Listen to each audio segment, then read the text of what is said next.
Hello, Dr. Jensen. What a delight it is to have you with us again today. Before we get into some new and exciting information on 4-Life Transfer Vector, I'd like to retell our viewers of your background. You have a PhD in immunology and are a co-founder of NIST Labs, a premier clinical research lab that specializes in studying the immune benefits of natural products.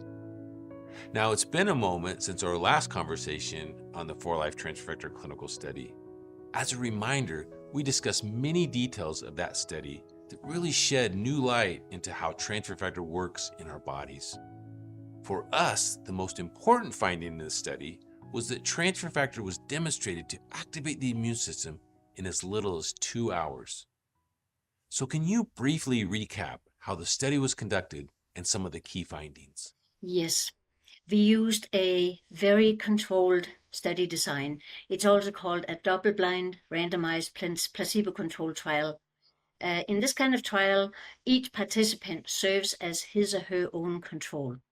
What that means is that each participant actually consumes both the transfer factor on one clinic visit and placebo on another clinic visit. And then we compare each person's physiological and immunological changes between those 2 days, and that difference, that change, is the result that we analyze. The types of tests we do on blood samples include measurements on the immune cells in the blood and on cytokines. And let me explain that. Immune cells are always on the move in the body. They want to travel and they want to search for things that are not as they should be, so the immune cells can help us keep in good health. When I use the word cytokines, that describes small communication molecules that circulate in our blood. The immune system communicates with the whole body by sending out different kinds of cytokines. For example, some cytokines signal to the brain if the immune system detects an infection somewhere, and then the brain coordinates with the whole body, including things like fever and other changes that help us fight that infection. There are also cytokines that specifically signal to our built-in repair systems, our repair mechanisms in our body, such as stem cells. Wow, that's really interesting. And now that the clinical study has just been published in a prestigious scientific journal called Current Issues in Molecular Biology, help us understand the importance of publishing significant research like this transfer factor clinical study. Yes, the publication of this type of scientific article is really important, and it allows us to share our results with the scientific community. So help us understand. Please describe for us the process of publishing research articles. You see, we can't just write an article and publish it. After we submit a manuscript to a journal, the journal editors take that manuscript through a rigorous review process, and that's called peer review.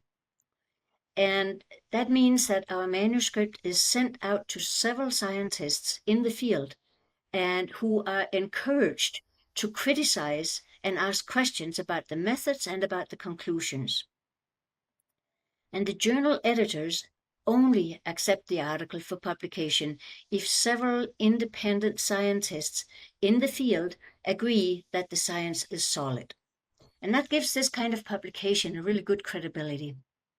Absolutely. And certainly there's a lot of time and effort that goes into conducting and publishing research. And this study leverages 25 years of 4-Life science while reinforcing and building off of what is already known about transfer factor. And speaking of building off of what is already known, there was one important detail in this clinical study that we didn't discuss in our last interview. It's a key piece of data that has led to a new understanding of how transfer factor works in our body. Aside from looking at the impact of transfer factor on our immune system at 2 hours, you also collected this same type of data at 24 hours. In essence, you're looking at how long the effects of a single dose of transfer factor lasts in our bodies over the course of a whole day. So Dr. Jensen, tell us more about this data collected at 24 hours and what that might mean towards our overall immune health. Yes, that's really interesting. We clearly see a robust effect on the immune system at 1 hour and 2 hours. after consuming the for-life transfer factor. And most of those effects are transient. In transient meaning they only last a short time. We like to see those kind of results. That means that we are giving the immune system a gentle nudge. We are not hitting it with a sledgehammer. We are supporting and helping its normal daily routines. I have an example I want to give you. I want to have you think about a water hose. It's like the immune system is flushing and washing in the bloodstream, is washing through our body, looking for bad stuff that needs to be cleaned out. And this gentle water hose is just rinsing bad stuff, bacteria and viruses out of our system. And what we are doing the transfer factor with a single dose is for a few hours, we crank up that water hose a little bit more. Give it a transient, stronger flushing, rinsing effect. That said, there are a few markers that were still affected after 24 hours, and that's also important. One of the examples I want to describe to you is a pro-inflammatory cytokine called IL-6, and that was reduced already at 1 hour after consuming 1 dose of transfer factor and became even stronger at 2 hours. But it actually remained lower than at the start of the study, even after 24 hours. And this may possibly suggest that the immune regulation initiated by transfer factor also may involve a mild regulation of inflammation. Another interesting observation involves a cytokine that's known as a chemokine. A chemokine is a signal that attracts immune cells and direct their movement in the body.